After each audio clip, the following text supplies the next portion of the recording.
జ్యోతిర్లింగం నుంచి ఓం ఓం అనే నాదం ప్లుతంతో ఆవిర్భవించింది. ఆ లింగం దక్షిణ భాగంలో ఆకారం, ఉత్తర భాగంలో ఊకారం, మధ్య భాగంలో మాకారం కనిపించాయి.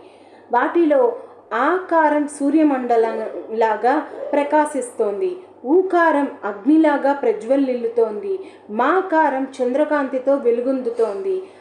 ఆ ఆకార ఊకార మాకారాత్మకమైన ఓంకారం మీద శుద్ధ స్ఫటికంలా భాసించే పరమేశ్వరుడు మా ఇద్దరికీ కనిపించాడు. అలాంటి సర్వోత్తమమైన శివరూపాన్ని దర్శించి శ్రీహరి ఇలా వైదిక ఛందస్సుతో ప్రారంభించాడు. చింతయారహితో రుద్రో వాచోయన్మనసా సహా అప్రాప్యతం నివర్తంతే వాచ్యస్త్వేకాక్షరేణ సహా. ఓం అనే ఏకాక్షరాన్ని అనుసంధానించటం వల్లే శివుడు ప్రాప్తిస్తాడు.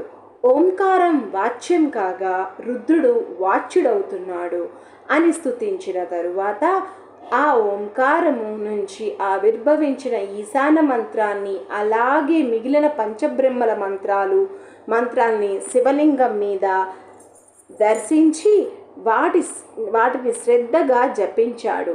శ్రీహరి చేసిన జపానికి సంతోషించిన మహాదేవుడు ఈశాన మంత్రాన్ని కిరీటంగా, తత్పురుష మంత్రాన్ని ముఖంగా, అఘోర మంత్రాన్ని హృదయంగా, వామదేవ మంత్రాన్ని గుహ్య భాగంగా, సద్యోజాత మంత్రాన్ని పాదాలుగా చేసుకుని పంచబ్రహ్మ స్వరూపంతో తిరిగి దర్శనమిచ్చాడు. ఆ విధంగా పరమేశ్వరుడు పంచబ్రహ్మ స్వరూపుడుగా దర్శనమివ్వటంతో పులకించిపోయిన శ్రీహరి నేను దివ్యానందంతో పరమేశ్వరుణ్ణి ఇలా కీర్తించాడు. శ్రీహరి చేసిన రుద్రస్తవం. ఏకాక్షరాయ రుద్రాయ ఆకారయాత్మరూపిణే ఊకారయాదిదేవాయ విద్యాదేహాయ వై నమః. తృతీయాయ మకారాయ శివాయ పరమాత్మనే సూర్యాగ్నిసోమవర్ణాయ యజమానాయ వై నమః. ఆగ్నేయ రుద్రరూపాయ రుద్రాణం పతయే నమః. శివాయ శివమంత్రాయ సద్యోజాతాయ వేదసే. రామ్ శివ. వామాయ వామదేవాయ వరదాయామృతాయ తే అఘోరాయాతిఘోరాయ సద్యోజాతాయ రాంహసే. రామ్ శివ. ఈశానాయ శ్మశానాయ అతివేగాయ వేగినే నమోస్తు శృతిపాదాయ ఊర్ధ్వలింగాయ లింగినే హేమలింగాయ హేమాయ వారిలింగాయ చాంబసే. శివాయ శివలింగాయ వ్యాపినే వ్యోమవ్యాపినే వాయవే వాయువేగాయ నమస్తే వాయువ్యాపినే. తేజసే తేజసాంభర్త్రే నమస్తే జ్యోతివ్యాపినే. జలాయ జలభూతాయ నమస్తే జలవ్యాపినే. పృథివ్యై చాంతరిక్షాయ పృథివ్యాపినే నమః. పృథివ్యాపినే నమః. శబ్దస్పర్శస్వరూపాయ రసగంధాయ గంధినే. గణాధిపతయే తుభ్యం గుహ్యాద్గుహ్యతమయా తే అనంతాయ విరూపాయ అనంతనామయాయ చ శాశ్వతాయ వరిష్టాయ వారి గర్భాయ యోగినే. సంస్థితాయాంబసాం మధ్యే హ్యావాయోర్మధ్యావర్చసే गोप्त्रे हर्त्रे सदा कर्ते निदानायेश्वराय च अचेतनाय चिन्त्याय चेतनाय सहारिणे अरूपाय सुरूपाय आनङ्गायाङ्गहरिणे भस्मदिग्धशरीराय भानुसोमाग्निहेतवे श्वेताय श्वेतवर्णाय तुहीनाद्रिचाराय च सुश्वेताय सुवक्त्राय नमः श्वेतसिकाय च श्वेतास्याय महास्याय नमस्ते श्वेतलोहिता सुताराय विशिष्टाय नमो दुन्दुभिने हराशतरूपविरूपाय नमः केतुमते सदा बुद्धिशोकविशोकाय पिनाकाय कपर्दिने विपासाय सुपासाय पशुपाय विनाशिने सुहेत्राय हविष्याय सुब्रह्मण्याय सूरिणे सुमुखाय सुवक्त्राय दुर्दमयादमाय च कंकाय कंकरूपाय कंकिणीकृतपन्नग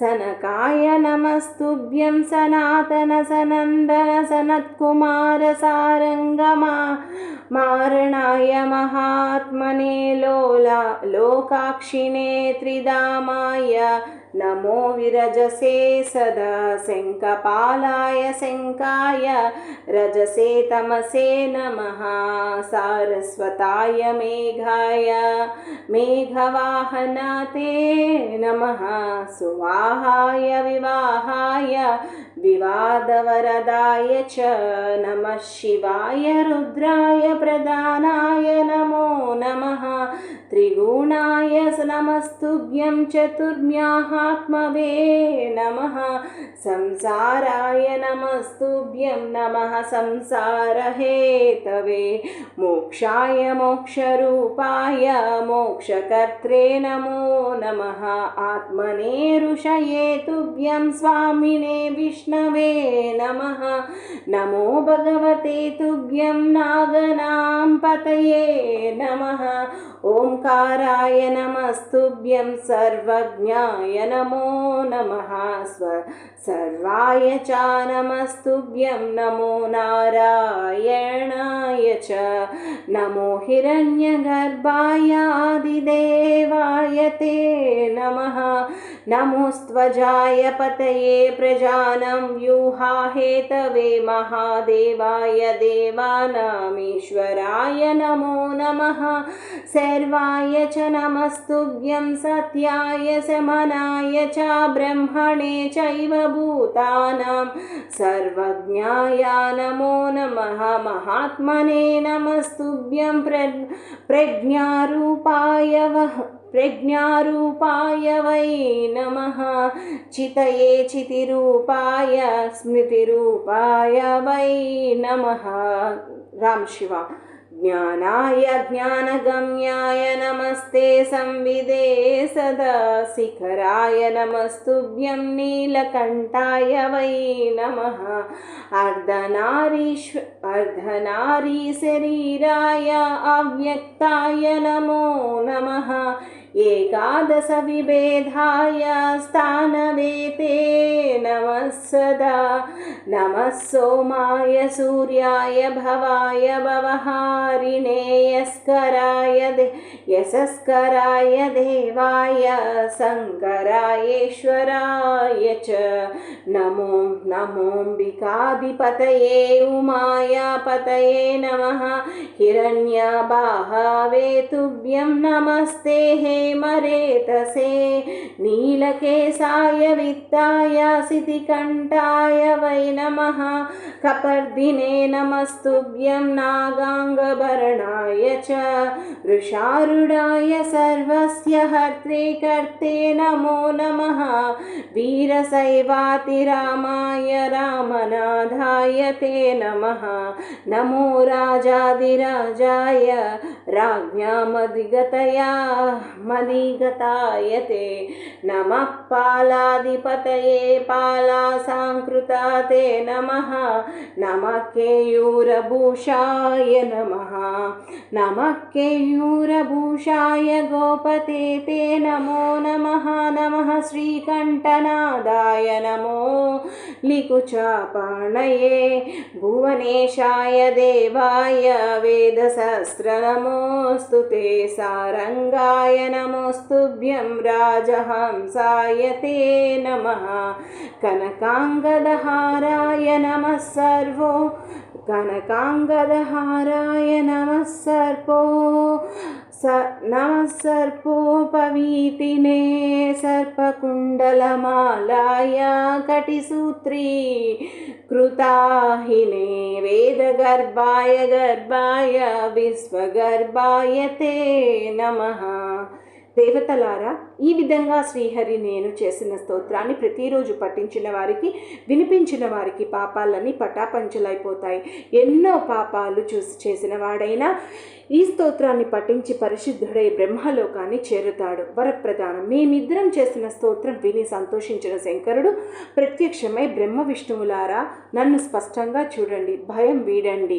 పితామహుడైన లోక పితామహుడైన బ్రహ్మ నా కుడి భాగం నుంచి, స్థితికారకుడైన శ్రీహరి నా ఎడమ భాగం నుంచి ఆవిర్భవించగా, లయకారకుడైన రుద్రుడు నా హృదయం నుంచి ఆవిర్భవించాడు. ఇక మీకేం కావాలో కోరుకోండి అని పలికాడు. జ్యోతిర్లింగం మధ్యలో సాక్షాత్కరించిన పరమేశ్వరుడికి నమస్కరించిన విష్ణువు ఆయనతో, శంకర మహాదేవ, నీ మీద మాకు స్థిరమైన భక్తి కలిగేలా వరాన్ని అనుగ్రహించు అని కోరగా, శివుడు తదాస్తు, నీవు కోరినట్టే జరుగుతుంది అని వరాన్ని అనుగ్రహించి విష్ణువుతో, వత్స, నీకు అవాంతర సృష్టి స్థితి లయాల్ని చేయగలిగే సామర్థ్యాన్ని ప్రసాదిస్తున్నాను. పద్మకల్పంలో నీకు కుమారుడిగా జన్మించే బ్రహ్మని ఎల్లప్పుడూ కాపాడుతూ ఉండు. నేనే బ్రహ్మ విష్ణు మహేశ్వరుడు రూపంలో సృష్టి స్థితి లయాలన్నీ చేస్తున్నానని గ్రహించండి. ప్రతి కల్పంలో సృష్టి మొదట్లో మీకు దర్శనమిచ్చి అనుగ్రహిస్తాను అని చెప్పి అదృశ్యమయ్యాడు. ఆ విధంగా మొట్టమొదట హరి బ్రహ్మల మధ్య శివలింగం ఆవిర్భవించింది. అప్పటి నుంచి అన్ని లోకాల్లో లింగార్చన ఎంతో ప్రాముఖ్యత పొందింది. లింగవేది మహావేది లింగం సాక్షాన్ మహేశ్వర లయనాలింగమిత్యుక్తం తత్రైవ నిఖిలం సురాహ. శివలింగం పానవట్టం వేదిక శక్తి స్వరూపం కాగా, వేదిక మీదున్న పిండం శివుడిగా పరిగణించబడుతుంది. ఈ సకల ప్రపంచ మహాప్రళయ కాలంలో దాక్కుని ఉండటానికి తగిన స్థానం శివలింగం. ఈ విధంగా బ్రహ్మదేవుడు దేవతలకి శివలింగం ఆవిర్భవించిన కథనాన్ని వివరంగా బోధించాడు. బ్రహ్మదేవుడు జననం, హరిబ్రహ్మలకి శివదర్శనం. పూర్వం శ్రీహరి బ్రహ్మ చేసిన శివస్తోత్రం. నమస్తుభ్యం భగవతే సువ్రతానంత తేజసే నమః క్షేత్రాధిపతయే బీజినే శూలినే నమః సుమేఢ్రాయార్చ్యామేఢ్రాయ దండినే రూక్షా తేజసే నమో జ్యేష్ఠాయ శ్రేష్ఠాయ పూర్వాయ ప్రథమాయ చ నమో మాన్యాయ పూజ్యాయ సద్యోజాతాయ వై నమః నమః క్షేత్రాధిపతయే బీజినే శూలినే నమః గహ్వారాయ ఘటేశాయ వ్యోమచిరాంబరాయ చ వేదానాం ప్రభవే చైవ స్మృతీనాం ప్రభవే నమః ప్రభవే కర్మదానానాం ద్రవ్యాణాం ప్రభవే నమః నమో యోగ్యస్య ప్రభవే సాంఖ్యస్య ప్రభవే నమః నమో ధ్రువనిబద్ధానాం ఋషీణాం ప్రభవే నమః వృక్షాణాం ప్రభవే తుభ్యం గ్రహాణాం ప్రభవే నమః వైద్యుతాసని మేఘానాం గర్జిత ప్రభవే నమః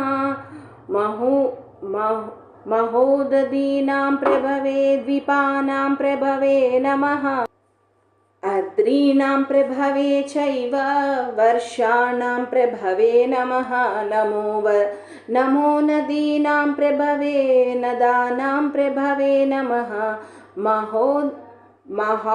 महौषधीनां प्रभवे वृक्षाणां प्रभवे नमः धर्मवृक्षाय धर्माय स्थितीनां प्रभवे नमः प्रभवे चापराधस्य परस्य प्रभवे नमः नमो रासानां प्रभवे रत्नानां प्रभवे नमः क्षणानां प्रभवे चैव लवानां प्रभवे नमः अहोरात्रार्धमासानां प्रभवे नमः ऋतूनां प्रभवे तुभ्यं संख्यायाः प्रभवे नमः प्रभवे चापरार्धस्यापरार्धप्रभवे नमः पुराणप्रभवे सर्गणां प्रभवे नमः मन्वन्तराणां प्रभवे योगस्य प्रभवे नमः चतुर्विधस्य सर्गस्य प्रभवेऽनन्तचक्षुषे कल्पोदयनिबन्धानां वार्तानां प्रभवे नमः नमो विश्वस्य प्रभवे ब्रह्माधिपतये नमः विद्यानां प्रभवे चैव विद्याधिपतये नमः नमो व्रताधिपतये व्रतानां प्रभवे नमः मन्त्राणां प्रभवे तुभ्यं मन्त्राधिपतये नमः पितॄणां पतये चैव पशूनां पतये नमः वाग्वृषाय नमस्तुभ्यं पुराणवृषभाय च नमः पशूनां पतये गोवृषेन्द्रध्वजाय च प्रजापतीनां पतये सिद्धीनां पतये नमः दैत्यदानवसङ्घानां राक्षसां पतये नमः गन्धर्वाणां च पतये यक्षाणां पतये नमः गरुडोरगसर्पाणां पक्षिणां पतये नमः सर्वगुह्यपिशाचानां गुह्याधिपतये नमः गोकर्णाय च गोप्त्रे च शङ्कुकर्णाय वैयं नमः वराहाय प्रमेयाय वृक्षाय विरजाय च नमः सुराणां पतये गणानां पतये नमः अम्बासां पतये चैव ओजसां पतये नमः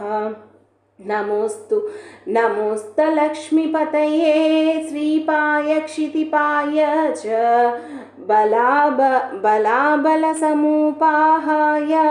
क्षोभ्यक्षोभनाय च दीप्तशृङ्गैकशृङ्गाय वृषभाय कुकुद्मिने नमस्थैर्याय वपुषे तेजसानुव्रताय च अतीताय भविष्याय वर्तमानाय वै नमः सुवर्चसे च वीर्याय सूराय ह्याजिताय च वरदाय वरेण्याय पुरुषाय महात्मने नमो भूताय भव्याय महते प्रभवाय च जनाय च नमस्तुभ्यं तपसे वरदाय च अणवे महाते चैव नवः सर्वगताय च नमो बन्धाय मोक्षाय स्वर्गाय नरकाय च नमो भवाय देवाय ईज्याय याजकाय च प्रत्युद्धिर्नाय दीप्ताय तत्यायाति गुणाय च नमः पासाय सहस्राय नमस्त्वाभरणाय च हुताय उपहूताय प्रासिताय च नमोस्त्विष्टाय पूर्ताय अग्निष्टोमद्विजाय च सद्यस्याय नमश्चैव दक्षिणावभृदाय च अहिंसाय प्रलोभाय पशुमन्त्रौषधाय च नमः पुष्टिप्रदानाय सुशीलिने अतीताय भविष्याय वर्तमानाय ते नमः सुवर्चसे च वीर्याय सूराय ह्याजिताय च वरदाय वरेण्याय पुरुषाय महात्मने नमो भूताय भव्याय महते चाभयाय च जरासिद्ध नमस्तुभ्य राम शिव जरासिद्ध नमस्तुभ्य मयसे वरदाय चादरे महिते चैव नमः सस्तुपताय च जरासिद्ध नमस्तुभ्य मयसे वरदाय च अदरे महिते चैव नमः सस्तुपताय च नमश्चेन्द्रियापत्राणां लेलिहानाय स्रग्विणे विश्वाय विश्वरूपाय विश्वतः शिरसे नमः सर्वतः पाणिपादाय रुद्राय प्रतिमाय च नमो हव्याय कव्याय हव्यावाहाय वै नमः नमः सिद्धाय मेद्याय इष्टाय ज्यापराय च सुवीराय सुघोराय अक्षोभ्याक्षोभनाय च सुप्रजाय सुमेधाय दीप्ताय भास्कराय च नमो बुद्धाय शुद्धाय विस्तृताय मताय च नमस्तूलाय सूक्ष्माय दृश्याय सर्वसः वर्षते ज्वलते चैव वायवे शिशिराय च नमस्ते वक्रकेशाय उपवक्षासिकाय च नमो नमः सुवर्णाय तपनीयानिभाय च विरूपाक्षाय लिंगाय पिंगलाय महाजसे वृष्टिज्ञाय नमश्चैव नमः सौम्येक्षणाय च नमो धूम्राय श्वेताय कृष्णाय लोहिताय च पिसीताय पिसंगाय पीताय च निषङ्गिने नमस्ते सविशेषाय निर्विशेषाय वै नमः नमैज्याय पूज्याय उपजीव्याय वै नमः नमः क्षेम्याय वृद्धाय वत्सलाय नमो नमः नमो भूताय सत्याय सत्यसत्याय वै नमः नमो वै पद्मवर्णाय मृत्युज्ञाय च मृत्युवे नमो गौराय श्यामाय कद्रवे लोहिताय च महासन्ध्याभ्रवर्णाय चारुदीप्ताय दीक्षिणे नमः कमलहस्ताय दिग्वासाय कपर्दिने अप्रमाणाय स्वराय अव्ययाय मराय च नमो रूपाय गन्धाय शाश्वताय अक्षताय च पुरस्तात् बृंहते चैव विभ्रान्ताय कृताय च दुर्गमाय महेशाय क्रोधाय कपिलाय च तर्क्या शरीराय बलिने रंहासाय च सकत्याय प्रहाव्याय स्थिताय प्रसृताय च राम शिव सुमेधसे कुलालाय नमस्ते शिशिखण्डिने चित्राय चित्रवेशाय चित्रवर्णाय मेधसे चेकितानाय तुष्टाय नमस्ते निहिताय च नमश्शान्ताय दान्ताय वज्रसंहानाय च रक्षोज्ञाय विषज्ञाय सितिकण्ठोर्ध्वमद्यवे लेलीहाय कृतान्ताय तिग्मायुधवराय च प्रमोदाय समोदाय तिवेद्याय ते नमः अनामयाय सर्वाय महाकालाय वै नमः प्रणवेशाय भगनेत्रान्तकाय च मृगव्यादाय दक्षाय दक्षयज्ञान्तकाय च सर्वभूतात्मभूताय सर्वेशातिशयाय च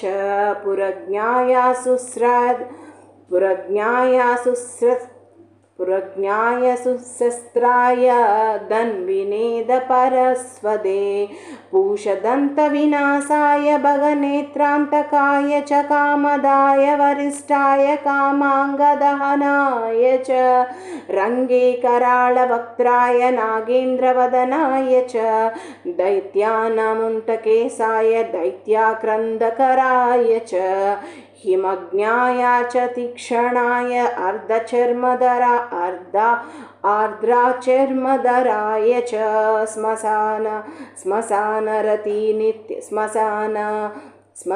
श्मशानरतिनित्याय नमोस्तुल्मुखाधारिणे नमस्ते प्राणपालाय मुण्डमालधराय च प्रहीणासोक्यैर्विविधैः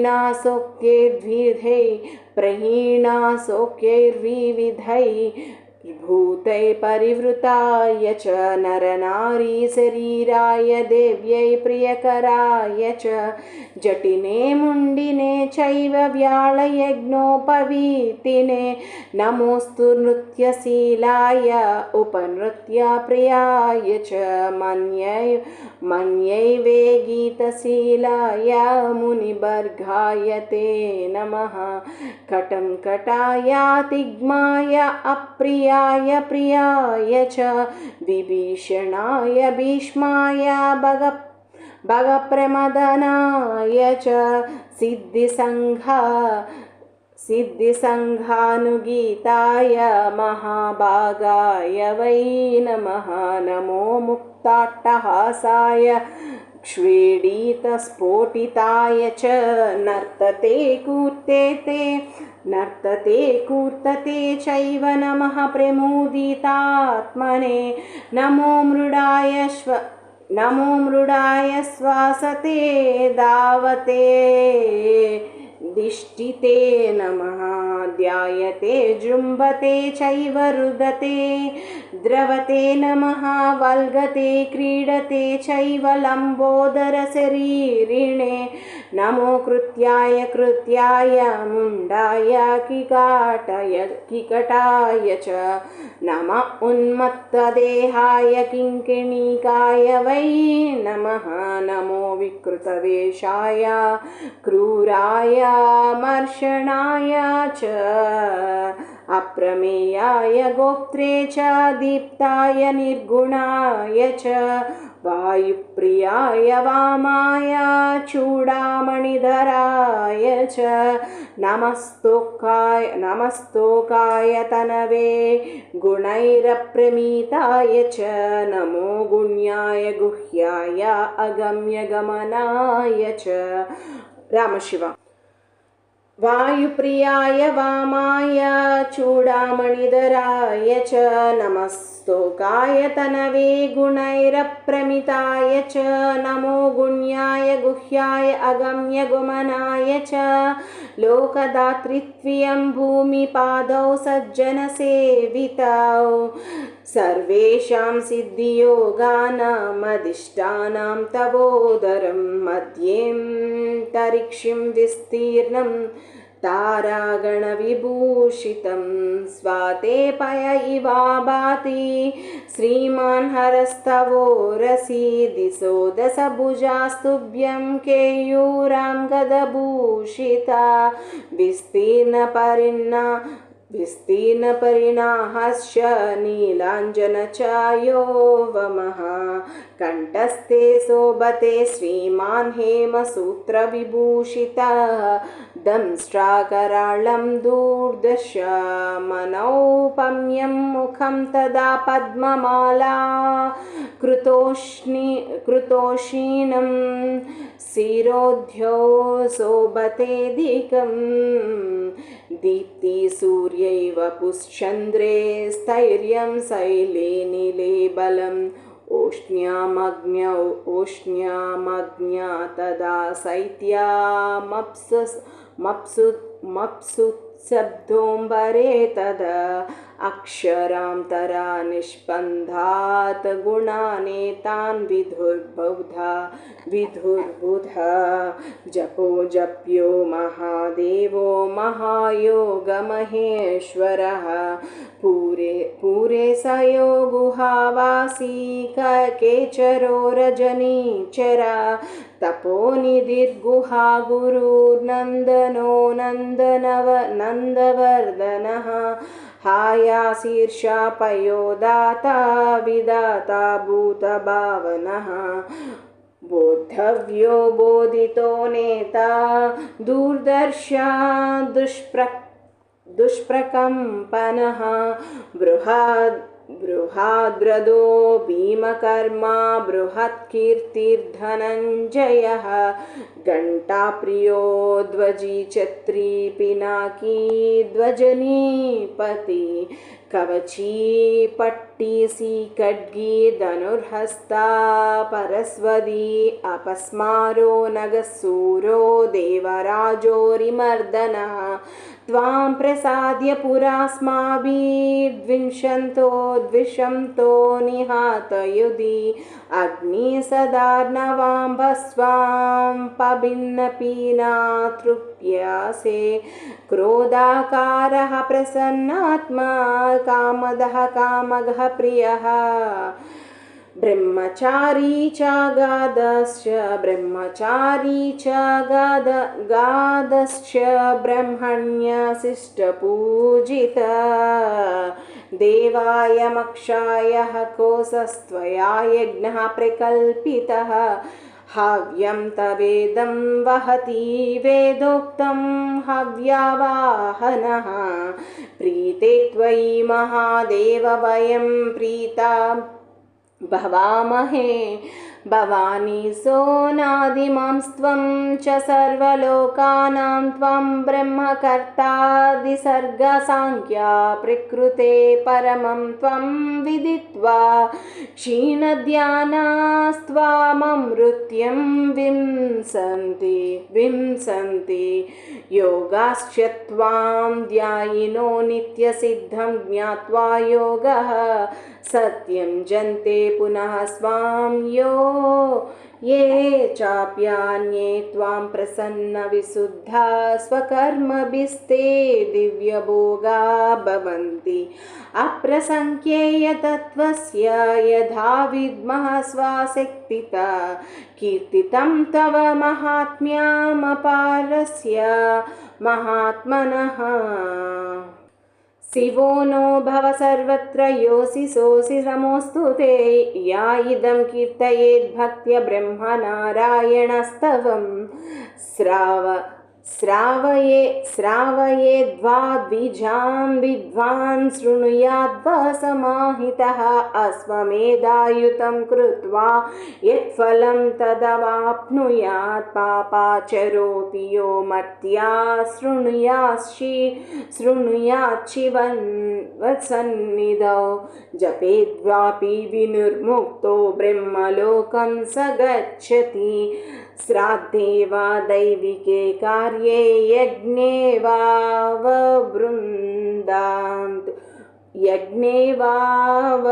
वृदान्तिके कीर्तयेद्वा सतां मध्ये सा యాతి బ్రహ్మణోంతికం. శ్రీ బ్రహ్మదేవుడు చేసిన ఈ దివ్య స్తోత్రాన్ని ఎవడు భక్తితో పఠిస్తాడో, అర్థాన్ని గ్రహించి ద్విజులకు వినిపిస్తాడో లేక తానే వింటాడో అలాంటి వాడు 10,000 అశ్వమేధ యాగాలు చేసిన ఫలాన్ని పొందుతాడు. జై శ్రీరామ్. శివ సన్నిధిలో విన్నా పఠించిన అనంతమైన పుణ్యం కలుగుతుంది. శ్రాద్ధ సమయాలలో, దైవిక కార్యక్రమాల్లో, యజ్ఞశాలల్లో అవబృధ స్నానానంతరం ఈ శివస్తోత్రాన్ని కీర్తించిన, భక్తుల సమావేశంలో ఉచ్చై స్వరంతో పఠించిన శివ సన్నిధికి చేరుకుంటారు. జై శ్రీరామ్.